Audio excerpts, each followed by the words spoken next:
खुलुमबाय स्टुडियाव दं आं उदांस्रि मोसाहारि गोग्गो लोंनाय ग्रेटार सुबनखाता दै जगायथाय मावथांखिनिफ्राय मोजाङै दै जगायथाय राहाखौ मोनैनि अजद दिखांदों रायजो राजाफोरनिफ्राय बाक्सा जिल्ला सुबनखाता हालामनि सिङाव थानाय भारत भुटान सिमना ओनसोलनि ग्रेटार सुबनखाता दै जगायथाय मावथांखिनिफ्राय मोजाङै दै जगायथाय राहाखौ मोनैनि अजद दैखांदों रायजो राजाफोरा गोग्गो लोंनाय दैनि आंखालजों भुगिनांनाय रायजो राजाफोरा ग्रेटार सुबनखाता लोंनाय दै जगायथाय मावथांखिखौ सरकारनिफ्राय मोनदोंमोनब्लाबो नाथाय थांनाय दान मोनसेसोनिफ्राय नखर दै जगायथाया बन्द जानानै थानायखौ फोरमायदों।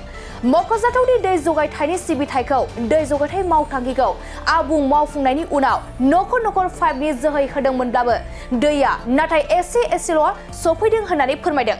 लोगोसे बिथांमोना नखर दै जगायथायनि बे जेंनाखौ लानानै जल मित्र बिथांमोनखौ फोरमायदोंमोन नाथाय दिनैसिम जेबो खौरां गैया होननानैबो फोरमायो। আমাৰ সুবনখাতা গ্ৰেটাৰ সুবনখাতা জেজেএমৰ যিটো পানী আঁচনি সেইটো আমি এতিয়ালৈকে সুচাৰুৰূপে পানী পোৱা নাই। এদিনৰ মূৰে এদিন দিয়া আছিল, আগত দিছিল যদিও ঠিক পানীটো তেনেকৈ পোৱা নাছিলোঁ। স্পীডটো খুব কম, ক'ৰবাত 1 বা 2 পলহ পানীহে পাইছিলোঁ। তাৰোপৰি আজি এমাহ ধৰিতো আমাৰ এইখিনিত 16 গিৰিয়েতো পানী পোৱাই নাই, কাৰণ এইখিনিত আপোনাৰ পাইপটো ভাঙিছে, বিচ্ছিন্ন হৈছে, গতিকে পোৱা নাই। আমি অন্যকতো মই জনোৱা নাই, মই জলমিত্ৰক জনাইছিলোঁ, কিন্তু এতিয়ালৈকে আহি কেনে সেইটো মেৰামতি কৰি দিয়া নাই। 16-17 গিৰিয়ে এতিয়ালৈকে আমি এমাহ ধৰি পানী পোৱা নাই। যিখিনি ভালে আছে তাতে পানী ইমান সুচাৰুৰূপে সৰবৰাহ নহয়। এদিনৰ মূৰে এদিনে দিয়া আছিল যদিও পানীৰ স্পীডটো তেনেই অহা নাছিল। অলপ কম পৰিমাণে আহে, কেতিয়াবা ওলাই, একেই পাইপেৰে, সেইটো হোম ডেলিভাৰীৰ পাইপৰে কেতিয়াবা ওলায়, কেতিয়াবা আৰু সেই পাইপটো নোলায়। হোৱা নাই এইটো ইমান ডাঙৰ কিবা। এনেই পানীৰটো বহুত অসুবিধা আমাৰ উত্তৰ অঞ্চল বুলি ক'লে সুবনখাটাৰ। গতিকে যি আঁচনি চৰকাৰে লৈছিল, ভাল আঁচনিয়ে লৈছিল, কিন্তু সেই আঁচনি দিয়াৰ সত্ত্বেও আমি ফলৱতী হ'ব পৰা নাই বা আমি সেইটো পানীৰ পৰা উপকৃত হ'ব পৰা নাই।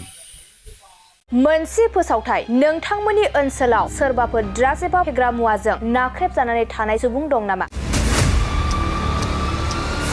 जुदि नोंथांमोननि ओनसोलाव सोरबाफोर ड्राग्स एबा फेग्रा मुवाजों नाख्रेबजानानै थानाय सुबुं दं, अब्ला नोंथांमोननि थाखाय मोनसे मोजां खौरां। ड्राग्स एबा फेग्रा मुवाजों नाख्रेबजानानै थानाय सुबुंफोरखौ फाहामथाय होनो थाखाय नोंथांमोननि गेजेराव लानानै फैदों मोनसे रिभाइभ रिहाबिलिटेसन सेन्टार। जुदि नोंथांनि नखराव आरो नोंथांनि ओनसोलाव सोरबाफोर ड्राग्स एबा फेग्रा मुवाजों नाख्रेबजानानै दं, अब्ला नोंथाङा रिभाइभ रिहाबिलिटेसन सेन्टाराव फाहामथाय होफैनो हागोन।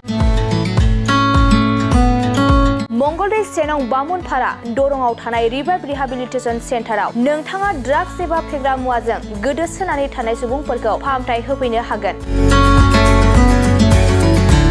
नोंथाङा नोंथांनि ओनसोलनि फेग्रा मुवाजों गोदोनानै थानाय सुबुंफोरखौ बे रिभाइभ रिहाबिलिटेसन सेन्टाराव फाहामथाय होनानै सासे राफोद आरो मोजां सुबुं खालामनो हागोन। गोबां बाथ्रा मिथिबावनो थाखाय नोंथाङा 9859262926 60030927006 नैबे होनाय जानबुं नम्बराव खौरां लानो हागोन।